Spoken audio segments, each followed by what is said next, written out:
السلام علیکم ورحمۃ اللہ وبرکاتہ۔ امید ہے کہ آپ تمام اللہ کے فضل و کرم سے بخیریت و عافیت ہوں گے۔ اب آئیے آج کی چند اہم خبریں جو کہ راشٹر سہارا روزنامے میں شائع ہوئی ہیں انہیں پڑھتا ہوں، سنیے گا۔ بہت ہی افسوس کے ساتھ کہنا پڑتا ہے کہ اسرائیل اور حماس کی جنگ ابھی ختم نہیں ہوئی ہے، لوگ شہید کیے جا رہے ہیں اور یہ دنیا تماشائی بن کر وہاں ہونے والے خون خرابے کو دیکھ رہی ہے۔ آئیے آج کی کیا خبر ہے دیکھتے ہیں۔ غزہ تل ابیب، اقوام متحدہ میں جنگ بندی کی قرارداد منظوری کے باوجود غزہ اور فلسطین کے دیگر علاقوں میں اسرائیل اور حماس کے درمیان جنگ بدستور جاری ہے۔ اسرائیلی فوج اور القسام بریگیڈیئر کے درمیان غزہ کی پٹی کے علاقے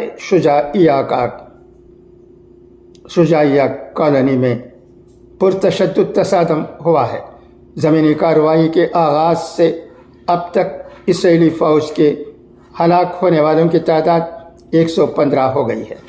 اخبار کے مطابق اسرائیلی فوج ابھی تک الشجاعیہ کی تمام عمارتوں کو کنٹرول کرنے میں کامیاب نہیں ہو سکی ہے، خاص طور پر چونکہ القسام بریگیڈیئر کو پڑوسی کالونیوں کی حمایت بھی حاصل ہے۔ اسرائیل زمینی افواج کی موجودگی کے دوران فضائی مدد بھی ناممکن رہی۔ بدھ کو اسرائیلی فوج نے تسلیم کیا کہ گولائی بریگیڈ کے کمانڈر اور سپاہی غزہ شہر کے مشرق میں واقع شجاعیہ کالونی میں القصبہ کے علاقے میں فلسطینی جنگجوؤں کے ساتھ گرما گرم لڑائی کے دوران مارے گئے ہیں۔ فوج نے ایک بیان میں کہا کہ اگر گولانی بریگیڈ کے فوجیوں نے شجاعیہ کالونی میں گہری لڑائی لڑی ہے، لڑائی میں علاقے میں جنگجوؤں اور ان کے ارکان کے بنیادی ڈھانچے کو نشانہ بنایا گیا ہے۔ اس دوران امریکی صدر جو بائیڈن اور اسرائیلی وزیر اعظم بنیامین نیتن یاہو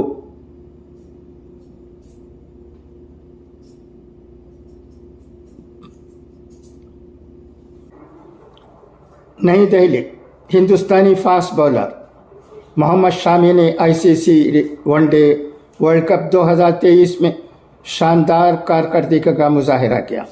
انہوں نے ٹورنامنٹ کے 7 میچوں میں تہلکہ مچا دیا۔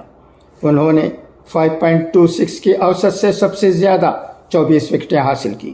محمد شامی نے شری لنکا کے خلاف میچ میں زبردست بولنگ کی۔ اس میچ کا ایک ویڈیو کافی وائرل ہوا تھا جس میں شامی 5 وکٹیں لینے کے بعد زمین پر جھک رہے تھے۔ تب کچھ لوگوں پاکستانیوں نے سوشل میڈیا پر کہا تھا کہ شامی ایک ہندوستانی مسلمان ہے، سجدہ کرنا چاہتے تھے لیکن خوف زدہ تھے اور ہندوستان میں خوف کی وجہ سے ایسا نہیں کر سکے۔ ایسی باتوں پر شامی کا کہنا تھا کہ میں فخر سے کہتا ہوں کہ میں مسلمان ہوں، جہاں مرضی ہوگی عبادت کروں گا، مجھے کون روکے گا۔ محمد شامی نے یہ باتیں ایک ٹیلی ویژن پروگرام میں کہیں۔ شامی نے کہا کہ یار، اگر کوئی سجدہ کرنا چاہے تو کون روکے گا؟ اگر میں یہ کرنا چاہتا ہوں تو میں یہ کروں گا۔ میں مسلمان ہوں، میں فخر سے کہتا ہوں کہ میں مسلمان ہوں، میں ایک ہندوستانی ہوں، اس لیے میں فخر سے کہتا ہوں کہ ہاں میں ہندوستانی ہوں۔ اس میں حرج کیا ہے؟ مجھے کوئی مسئلہ تھا تو بھائی مجھے یہاں انڈیا میں نہیں رہنا چاہیے تھا۔ اگر مجھے سجدہ کرنے کے لیے کسی کی اجازت درکار ہوتی تو میں یہاں کیوں رہوں گا؟ انہوں نے کہا کہ میں نے انسٹاگرام پر وہ تمام چیزیں بھی دیکھی ہیں جنہیں میں سجدہ کرنا